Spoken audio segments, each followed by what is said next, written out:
Hello lovelies, welcome to my channel. I am Susa's mama. On this channel I've been about faith, family and mental health.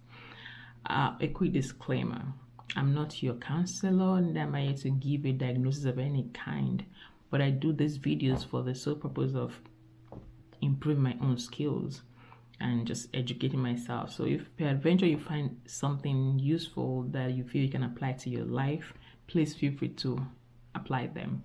And yeah, thank me later.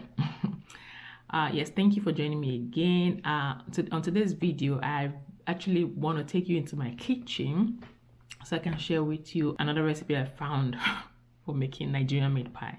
I'm sure by now you would know that, oh, we love meat pie in our household, because I think I have a video on here somewhere where I shared about my meat pie baking, but I found another recipe that I actually like. This recipe, you find out, let me just say that, but I'm going to take you to the kitchen afterwards. But before then, I just wanted to quickly talk about an episode on Bob Hat Abishola that I've been keeping for so long.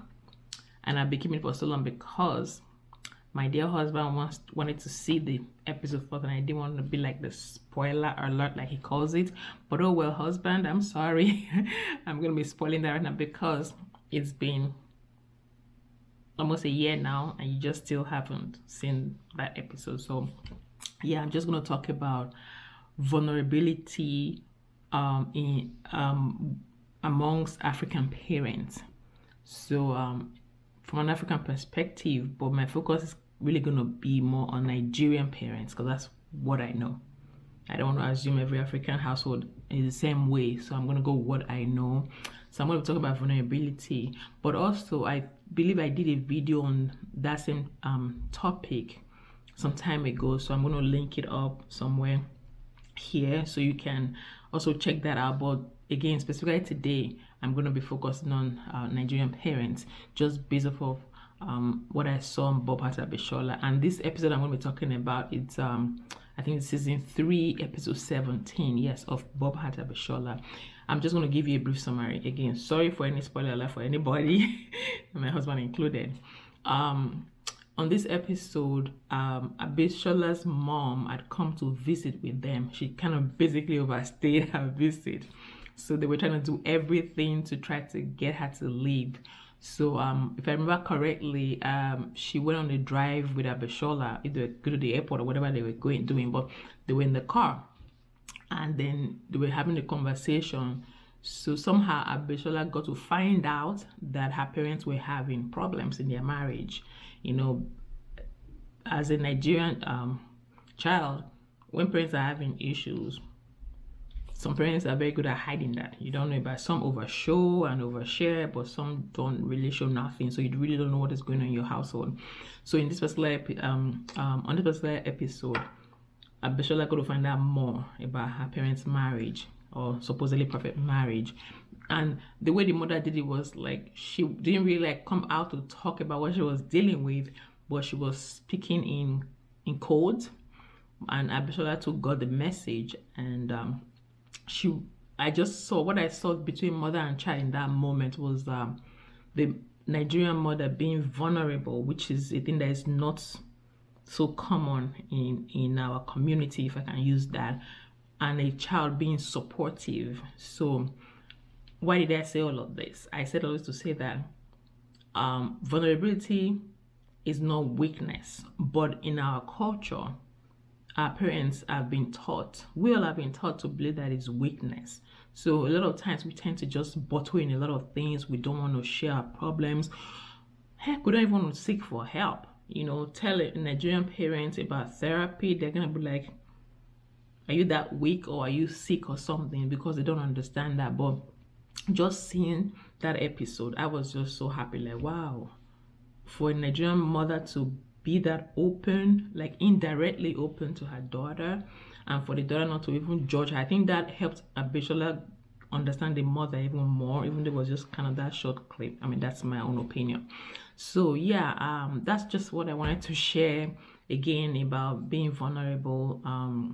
Sometimes as Nigerians, we now for the Nigerian children, we should try and understand our parents sometimes, you know. It's they don't know any better. So kind of just giving them some grace as they start to unlearn certain behaviors. And even for us as adults now, some of us have cultivated those habits without even knowing it, you know. So maybe our focus now should be how can we be intentional so we don't repeat the same things with our children, you know, kind of just breaking that chain. So yeah, that's just what I wanted to share. So come on, let's go into my kitchen. I'll show you what I discovered about my new way of making meat pie. Woohoo!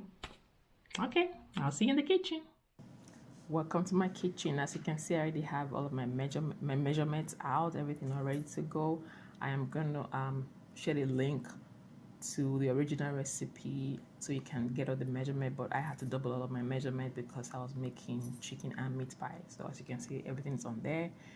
And I'm going to talk about the onions. That's the one in a little bowl later on. But anyways, right here, I am mixing my butter and the flour. Why I like this recipe is because I don't need to add egg in the mixture, but the egg you see on the side is just for glazing.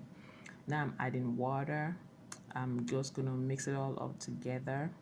You want to make sure when you mix it, before you add the water, you have that kind of a flaky look to it. So I have everything all done here. I just cut them all in parts and I wrap them all in a foil. This is gonna go in the refrigerator for 15 minutes. As you can see, I'm just counting what I have. It's gonna go in the while my mixture is in the refrigerator, I went ahead to make the sauce. Now I'm ready to start rolling. So I have the meat pie sauce and the chicken pie sauce, and my surface is all cleaned up like I said. So now I'm going to start rolling in the parts that I want them. I think for each of them I got about 8 pies each. I got 8 from meat pie and 8 for the chicken pie, so everything came out to about 16. So yeah, while I'm rolling this, I'm going to tell you, yeah, like I said, that's what I just need the eggs for, and to glaze at the end of putting everything on together. So I'm going to do this with everything else. Then right here I'm just pressing with my finger. This one was actually really thin, as you can see, but I was really careful, and it actually came out to be one of the best of all the pies. I mean, they were all good, but this one that I thought was going to fall apart did not fall apart. So I used the fork to give it the signature marks. I use my bowl, as I think you saw on the other screen. I use a bowl to cut this shape because at the moment I don't have a cutter, so I had to make it work. And this is the chicken pie. What I do my chicken pie, I just use a knife. After rolling, I use a knife to cut into the square shape that I want. So everything is all ready right now, all glazed with eggs. This is just to give you that golden look that you see on pies, meat pie and chicken pie. It gives you that beautiful golden look.